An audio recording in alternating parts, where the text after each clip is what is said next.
சென்னையில் தூய்மை பணிகளை தனியாருக்கு வழங்குவது தொடர்பான டெண்டர் பணிகள் தற்போது தொடங்கி இருக்கிறது. தண்டையார்பேட்டை, அண்ணாநகர் மண்டலங்களில் தூய்மை பணிகளை தனியாருக்கு வழங்குவது தொடர்பான டெண்டர் நடவடிக்கைகள் தற்போது தொடங்கி இருக்கிறது. நாம் அண்மை செய்தியாக பார்த்து வருகிறோம். விவரங்களை வழங்க இணைகிறார் செய்தியாளர் சங்கர். வணக்கம் சங்கர், விவரங்களை பதிவு பண்ணுங்க.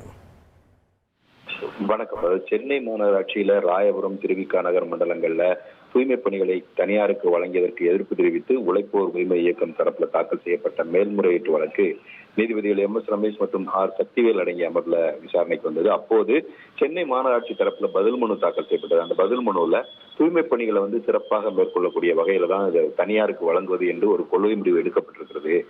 மாநகராட்சிக்கும் தூய்மை பணியாளர்களுக்கும் இடையில எந்த ஒரு தொழிலாளி முதலாளி உறவு எதுவும் இல்லைங்கிற நிலையில அவர்கள் பணி நீக்கம் செய்யப்படுவார்கள் என்ற கேள்விக்கே இடமில்லை என்றும் அந்த பதில் மனுவில் விளக்கம் அளிக்கப்பட்டிருக்கிறது.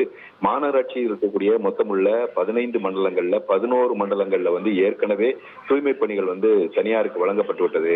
இந்த வகையில கிட்டத்தட்ட 16,063 தொழிலாளர்கள் தூய்மை பணிகள் மேற்கொண்டு வருகிறார்கள்.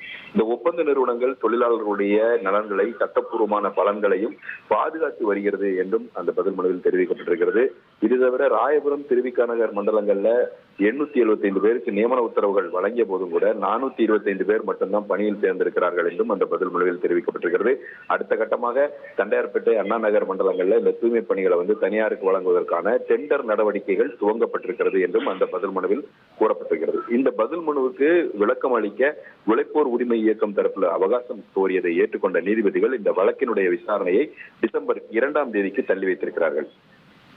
நன்றி சுரேஷ், உங்களுடைய தகவல்களுக்கு.